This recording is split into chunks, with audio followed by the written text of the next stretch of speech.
বন্ধুগণ, কেমন আছেন আপনারা সবাই? আশা করছি ভালো আছেন। আমি আজকে আবার এক সত্য ঘটনা নিয়ে আপনাদের সামনে উপস্থিত হয়েছি। আজকে আমি আপনাদের সামনে যে ঘটনাটি নিয়ে উপস্থিত হয়েছি সেটা আমার বাবার এক বন্ধুর জীবনে বাস্তব ঘটে যাওয়া ঘটনা। আমার বাবার বন্ধু একদিন আমাদেরকে এই ঘটনাটি শুনিয়েছিল, তাই ওনার জায়গায় নিজেকে কল্পনা করে আপনাদেরকে ঘটনাটি শোনাচ্ছি।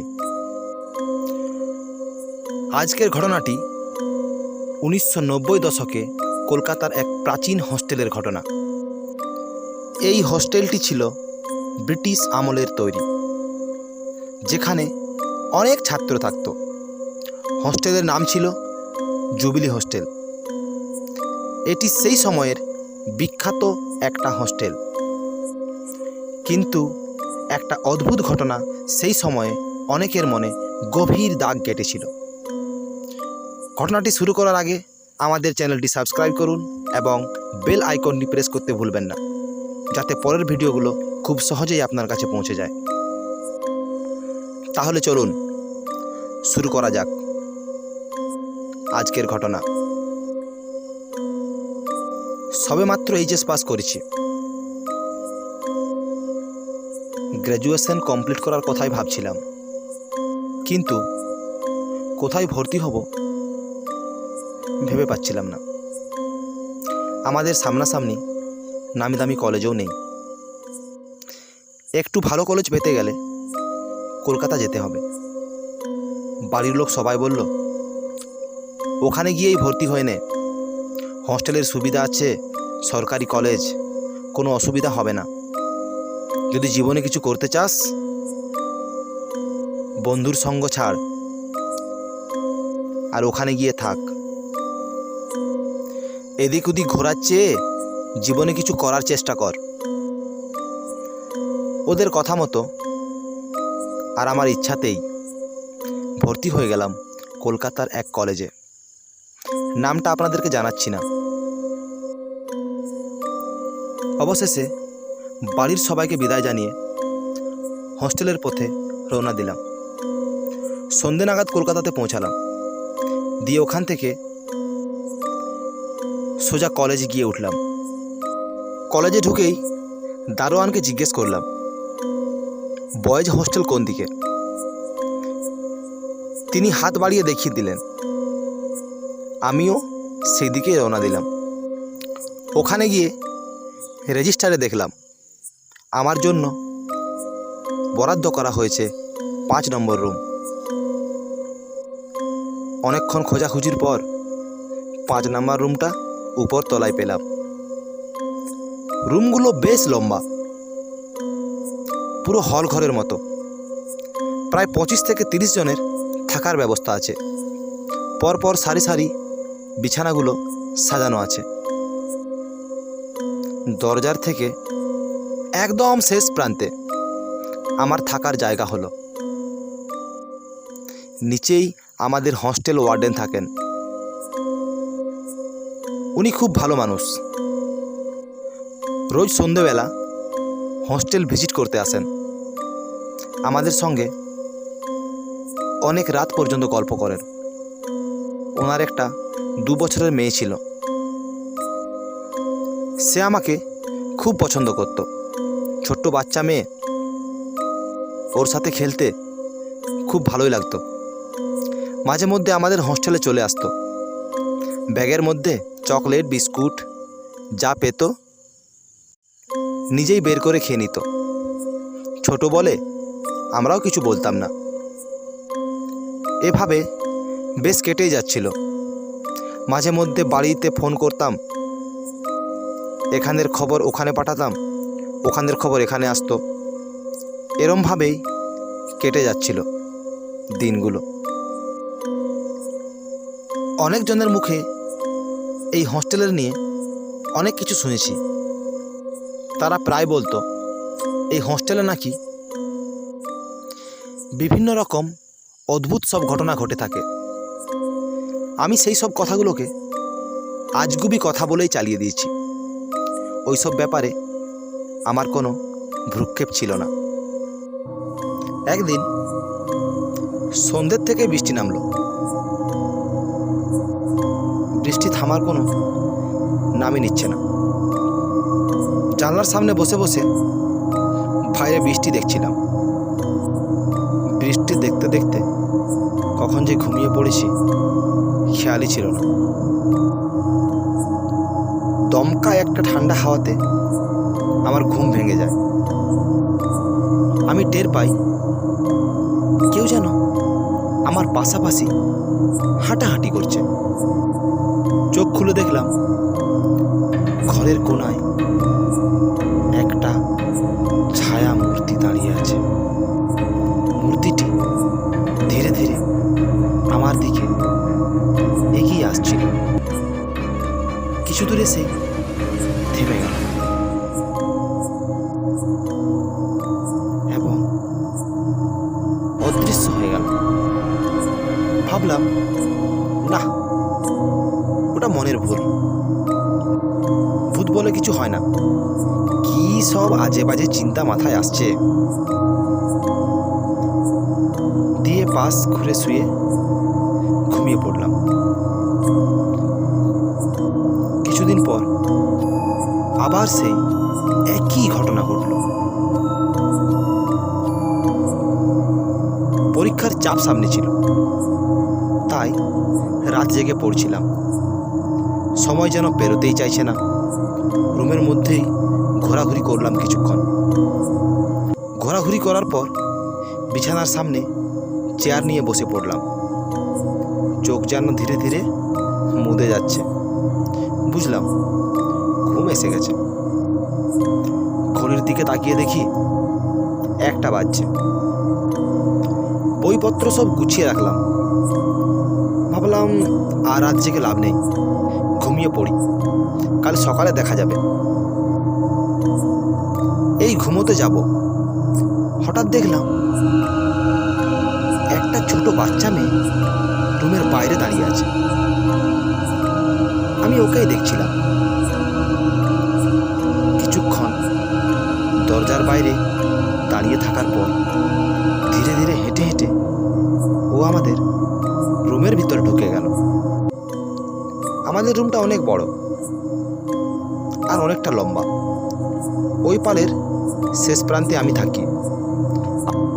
আমি একটুও অবাক হলাম না। ভাবলাম আমাদের হোস্টেল সুপারের মেয়েটা হয়তো চলে এসেছে। ওরা নিচেই থাকে। বাচ্চা মেয়ে সিঁড়ি বেয়ে হয়তো উপরে চলে এসেছে। ভাবলাম যাই হোক, ওকে পৌঁছে দিয়ে আসি। আমি একটু এগিয়ে আসতেই ও বাইরে বেরিয়ে গেল। আমি ওর পিছু নিলাম। বাইরে বেরিয়ে দেখি সামনে সিঁড়ি। এদিক ওদিক তাকালাম, দেখতে পেলাম না। মনে মনে ভাবছিলাম,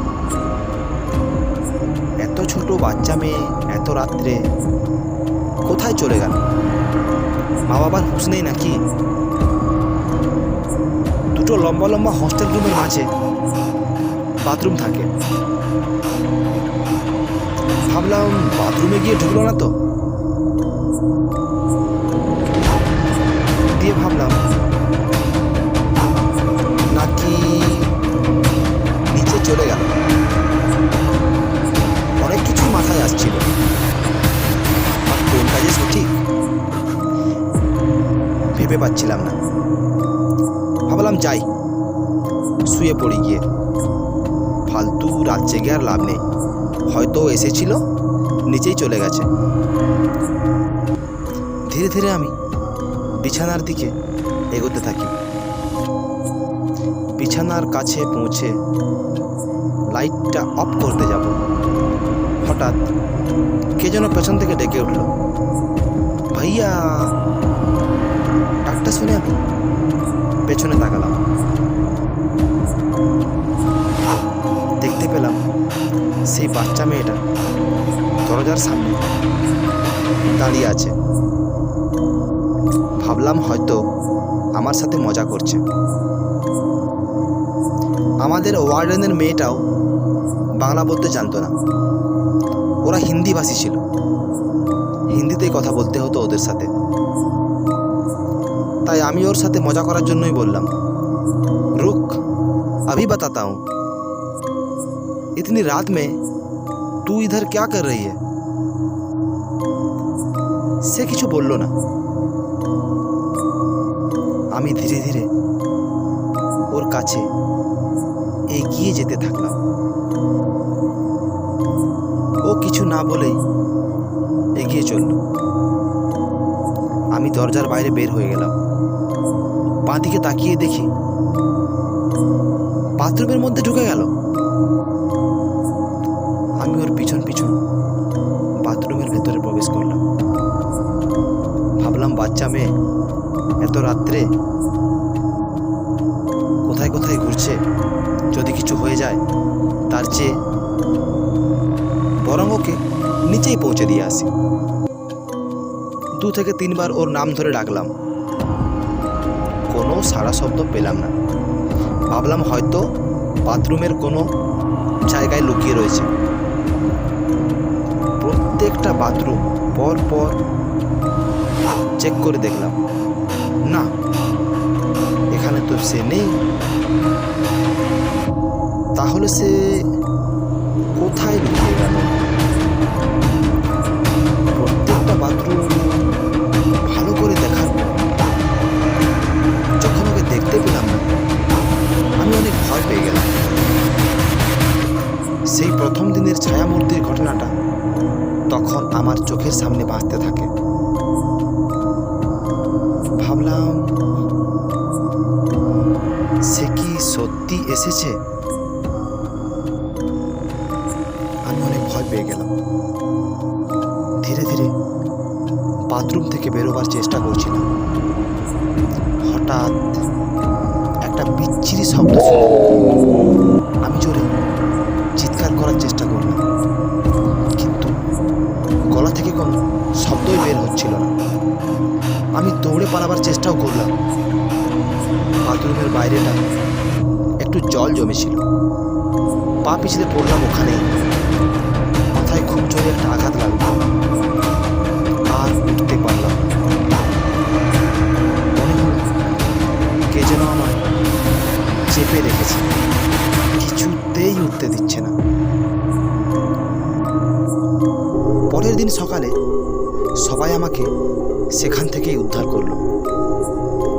যখন আমাকে উদ্ধার করলো, আমার হাতে একটা অনেক পুরনো ডায়েরি ছিল। আমি ভেবে পাচ্ছিলাম না ডায়েরিটা কার। আমার কাছে তো কোনো ডায়েরি নেই। কাল রাত্রেও তো আমার হাতে কোনো ডায়েরি ছিল না। তাহলে ডায়েরিটা আমার হাতে এলো কোথা থেকে? ডায়েরিটা খুলে দেখলাম একজন সিনিয়রের লেখা। তাতে লেখা ছিল, আমি জানি না কতদিন বাঁচব। এই হোস্টেলে কিছু একটা আছে যা আমাকে প্রতিদিন ভয় দেখাচ্ছে। আমি এখান থেকে পালাতে চাই, কিন্তু পারছি না। মনে হলো ডায়েরির লেখক হয়তো সেই ছায়ামূর্তিটা। হস্টেলের ওয়ার্ডেনকে ডায়েরিটা দেখালাম। উনি আমার কথাটা বিশ্বাস করলেন। সবাই আমার সাহসিকতার জন্য আমার অনেক প্রশংসা করল। ডায়েরিটা তিনি সঠিক জায়গায় সংরক্ষণ করলেন। সেই ঘটনার পর থেকে অনেক দিন পার হয়ে গেল, কিন্তু আর কেউ সেই ছায়ামূর্তিকে দেখেনি। হস্টেলের এই কাহিনী আজও অনেকের মনে রয়ে গেছে। যদিও আমি ভূতে কোনোদিন বিশ্বাস করতাম না, কিন্তু সেই ঘটনার পর থেকে আমি ভূতের উপর বিশ্বাস করতে শুরু করেছি। জানি না আমি কতটা ঠিক বা কতটা ভুল, তবে যেখানে ভগবান আছে সেখানে ভূতেও আছে। আপনাদের জীবনে যদি এরকম